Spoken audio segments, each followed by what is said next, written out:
In this chapter, we'll discuss about importance of money, और money is the exchange of medium. जो हम exchange करते हैं product को परचेस करते हैं अकॉर्डिंग आवर नीड्स, तो it is the medium for exchange. और earlier time in class 7th, yes, in class 7th we were discuss about the barter system. Okay, so when there was no such medium for the exchange, suppose different person required different type of goods, anyone required the wheat, anyone required rice, anyone required the different product like this. So it is the when there was no such medium for exchange, that system was known as the barter system.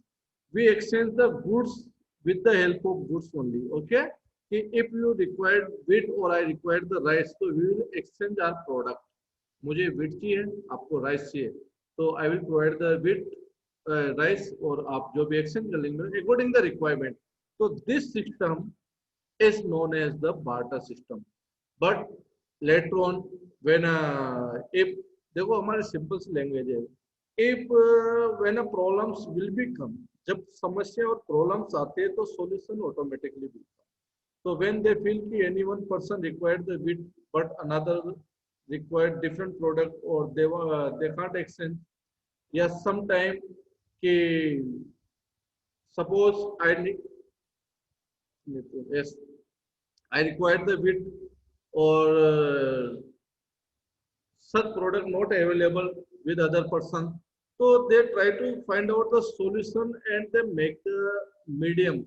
So today money, rupee is the main medium for exchange. तो आज money की जो value है ना, it is for exchange. Okay, आज हम कोई भी प्रोडक्ट परचेस करना चाहते हैं तो एक्सचेंज के लिए, तो it is the related to a entire nation. ये एक नेशन से रिलेटेड हो गया जिसमें एक करेंसी होती है. बट व्हेन इस matter comes to the different nations, कि डिफरेंट नेशन के बीच में अगर एक्सपोर्ट इंपोर्ट हो रहा है, if the export import between the different nations, जैसे 5 to 10 नेशन ऐसे हैं जिनके बीच में एक्सपोर्ट इंपोर्ट होता है, तो दे में भी make the any country currency for a exchange. जैसे कि अभी वर्ल्ड में डॉलर को बना रखा है, तो dollar is the medium for export and import. Export and import करने के लिए आज डॉलर सबसे. अब किस करेंसी को बनाया जाएगा, आप इंडिया वाले बोलोगे कि why dollar has made the currency, ये such currency for exchange, why not the rupees. तो because this happens, first they study about the currency, फिर किसकी करेंसी ज्यादा स्टेबल होती है, जिसकी मार्केट वैल्यू डाउन नहीं होती, तो dollar is the such currency जिसकी प्राइस एक स्टेबल है, मतलब एक जगह थोड़ा बहुत ऊपर नीचे होता है. हमारे rupees value just a minute, या जस्ट सॉरी,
ओके सॉरी, चलो ओके कंटिन्यू. तो उस कंडीशन में they will make the dollar for exchange. Okay, कोई भी करेंसी जिस कंट्री होगी जो स्टेबल होगी, they will make as a exchange. तो will discuss in this chapter about the money. What is the money? Different form of money. Suppose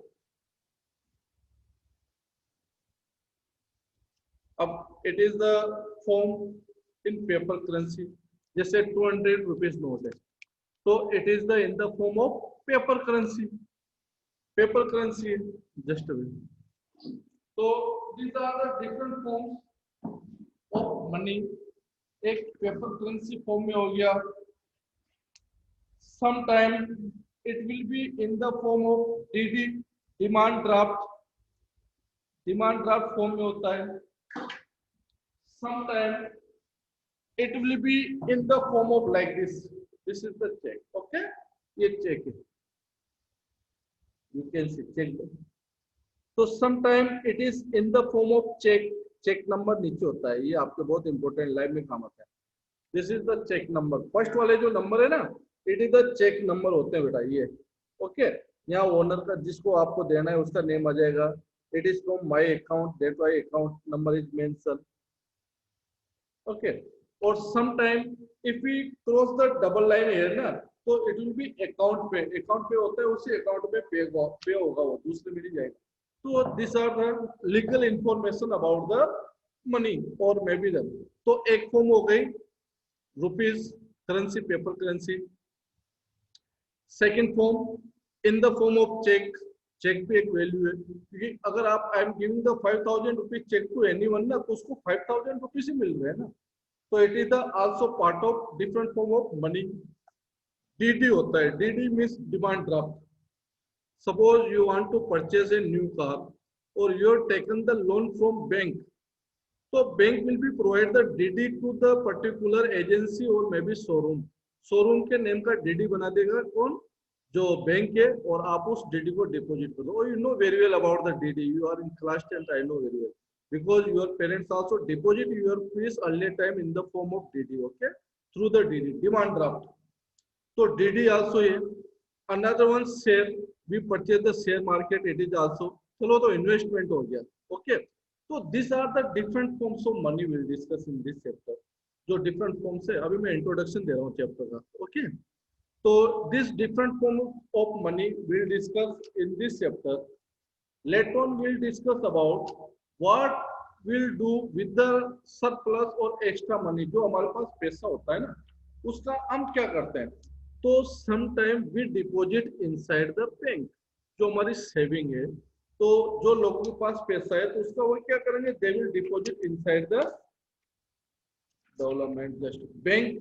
अब what bank will do with the extra money, bank उस पैसों के साथ क्या करेगा, तो bank will keep the 15% जो है वो अपने पास रखेगा और 85% will be given to the RBI या हाई अथॉरिटी, उनको दे देगा, वो पैसा किस में होगा, वहां पर रिटर्न होकर बैंक के पास आएगा in the form of loan, आप उस पर लोन लीजिए। अब देखिए, bank is giving the interest to the their customer approximately, not I am sure, 4%, 4% interest bank is giving to their customer, okay, और उसी पैसे पे अगर आप लोन लेते हो उसी बैंक से, तो उस बैंक की इंटरेस्ट रेट होगी 8 to 9%, जस्ट डबल, तो हमारा डिपॉजिट है उस पर we are getting the 4%, if we are taking the loan from the bank in different installment और इन डिफरेंट पॉलिसी के थ्रू, तो it will be take the 8% interest,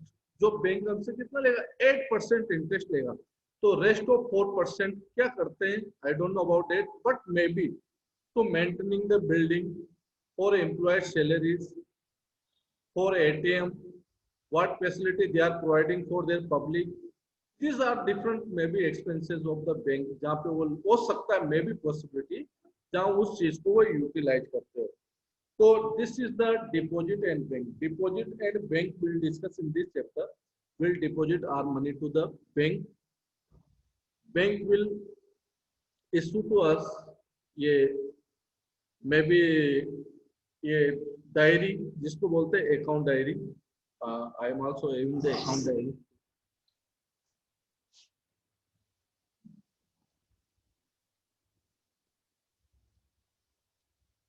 yes, so bank will issue the such diary, State Bank of Bikaner and Jaipur, तो this bank is merge with which bank, अभी ये bank है क्या बेटा, no sir. No sir. No, it is sir merged with SBI में हो गया। the it is the merge with the SBI. ये किसके साथ एसबीआई। merge हो गया? SBI बैंक के साथ। तो कभी कभी अगर RBI को लगता है तो दे में भी मर्ज द बैंक, बैंकों को मिला लेते हैं वो कभी कभी। ओके, तो इन सब बैंक की ऑथोरिटी किसके पास होती है? RBI, reserve bank of India, जो सुप्रीम ऑथोरिटी होती है जिसके पास। वो कभी कभी बैंकों को ऑर्डर देता है कि you will give the loan to the farmers, target देता है। लाइक ये टारगेट दे दिया कि आपको जैसे टिल दिस मंथ आपको 1 करोड़ का लोन फार्मर्स में प्रोवाइड करना है, देना है। तो this type of target given by the RBI, और all the dispute will be sort out by the RBI. अब out to they print new currency. अब नई करेंसी अगर प्रिंट करनी है तो हु विल डिसाइड? क्योंकि आजकल आप देख रहे हो न्यू करेंसी बहुत आ रही है। 200 रुपीज का नोट, 100 रुपीज का नोट, 20 रुपीज का नोट, न्यू करेंसी बहुत आ रही है। तो प्रिंट द न्यू करेंसी, और व्हाट इज द वे, कैसे प्रिंट करते होंगे, और क्या अगर हम प्रिंट एक्स्ट्रा कर देंगे तो क्या लॉस है? ये तो चैप्टर में नहीं है, सिलेबस में नहीं है। But how to print the new currency, तो it is printed by only RBI. RBI को राइट से जो ये प्रिंट करती है। आरबीआई को क्या करना पड़ेगा? 85% गोल्ड डिपॉजिट करना पड़ेगा। कैसे? जैसे 100 करोड़ रुपीस की न्यू करेंसी प्रिंट करनी है तो RBI will deposit, just a minute, sorry,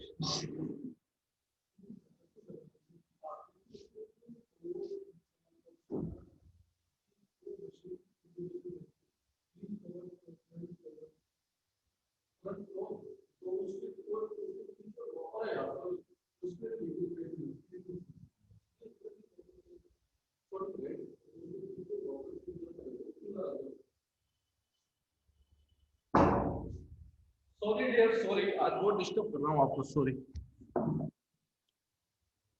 Tomorrow we'll discuss about the syllabus. Today, sir, taken the meeting with me and other team, my colleagues. So, sir, we discuss about the syllabus. So, we have decided till now we will complete your syllabus. I hope your 4 to 5 chapter are left, no, dear. Yes sir. चलो जो भी है yes sir. हम check कर लेंगे जो भी है। इसलिए मैं थोड़ा फास्ट भी नहीं चल रहा, मुझे लग रहा है सिलेबस इजी गोइंग हो जाएगा। और गवर्नमेंट क्या डिसाइड करती है कि स्कूल विल रीओपन और नॉट, डजंट मैटर, जो भी होगा। तो इसलिए हम धीरे ही चलेंगे, सिलेबस को फास्ट नहीं चलेंगे। Okay, RBI currency print. Okay, तो 100 रुपीज करेंसी प्रिंट करनी है तो 85 लाख रुपीज, सॉरी 100 करोड़ करनी है तो 85 करोड़ रुपीज का गोल्ड डिपॉजिट करना है। उस वैल्यू का गोल्ड डिपॉजिट करना है। 200 करोड़ रुपीज या कुछ जो मिनिमम अमाउंट है वो आपको फॉरेन करेंसी डिपॉजिट करनी है। फॉरेन करेंसी भी डिपॉजिट करनी है उस वैल्यू की, कुछ 15% वैल्यू की foreign currency, 15% value. Late on you can print the Indian currency. फिर उसके बाद आप आरबीआई में इंडियन करेंसी को प्रिंट कर सकते हो। तो दिस इज द बैंक, ये हमने देखा।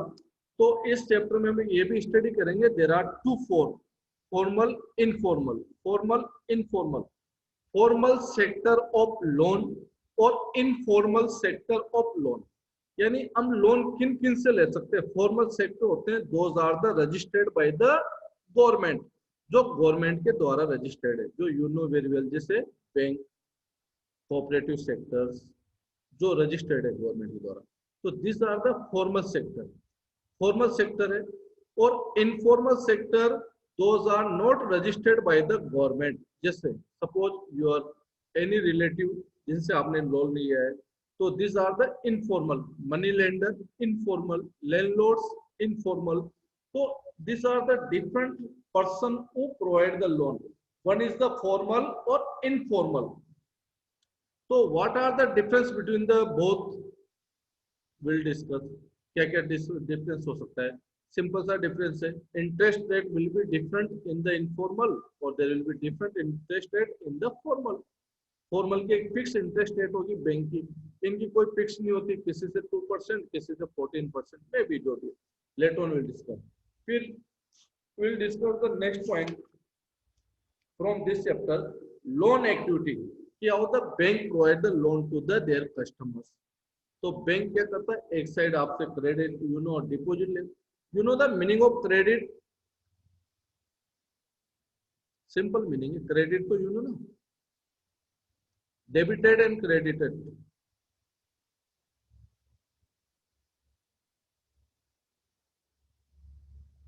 Are you hearing my voice? Yes, sir. Okay. Yes, sir. तो डेबिट क्रेडिट मतलब आपके अकाउंट में जो डिपॉजिट होता है, और डेबिटेड मतलब विड्रॉ, जो निकाला जाता है। तो हम एक स्लिप फिलअप करते हैं, वहां स्लिप भी मैं कल दिखा दूंगा आपको कि एक स्लिप हम बैंक की फिलअप करते हैं जिसमें आपका नेम, अकाउंट नंबर सब मेंशन करते हैं। When we deposit, all the process of the bank आपको पता होनी चाहिए कि within 2 or 3 years you may be utilize the such facilities given by the bank। और वन फॉर्म होता है टू डिपॉजिट द मनी। तो विड्रॉल एंड डिपॉजिट के लिए फॉर्म होता है। तो डिपॉजिट करना है तो you will fill up the account number, date, branch, where is the bank located, details of currency कि आप 500 के कितने नोट डिपॉजिट कर रहे हो, 2000 के कितने हैं, 500 के कितने, यानी डिटेल ऑफ करेंसी, आप जो पैसा डिपॉजिट कर रहे हो, number of notes. Okay, details होगी और योर सिग्नेचर। और bank will give the like a full slip होती है, तो आप and slip given by the bank, जो कस्टमर को लेके टैग लग के, सील लग के, तो वो आपके पास प्रूफ हो गया your deposit inside the bank. और आप and slip kept by the bank, kept by the bank, bank रख लेता है। तो this is the process to withdraw and deposit the money. फिर we will discuss about the loan activities, who provide the loan, formal informal agency में यहाँ पे explain करूंगा। Okay, later on we will discuss the two different credit situation. Two different credit situation जो loan की होती है, to different. एक हम सिचुएशन स्टडी करेंगे, any one person who has taken the loan from the bank or one person is taken the loan from the money lenders, so what will be difference between the both? Okay, one is pay the high interest rate, दूसरे में interest rate कम होगा। second difference, installment bank का एक formalities बहुत ज्यादा होती है, there are lot of formality inside the bank, so there are many people who ignore this formality, उन चीजों को ignore करते हुए they want to take the loan from the money lenders, क्योंकि मनी लेंडर्स के पास कोई भी फॉर्मेलिटी नहीं होती, आप पैसा लीजिए और देयर इज द स्टाम्प, और उनकी भी जो फैसिलिटीज है, they may be take your signature, you may be keep your gold और any jewellery of valuable product, कोई भी वैल्यूएबल प्रोडक्ट आप उसका रख सकते हो। और यू मे बी टेक, जैसे suppose this is the mobile, okay, ये मोबाइल है बेटा, इस मोबाइल को मुझे आई नीड द 10,000 रुपीज, तो I will keep with any person, किसी के पास रख दिया और 10,000 ले लिया।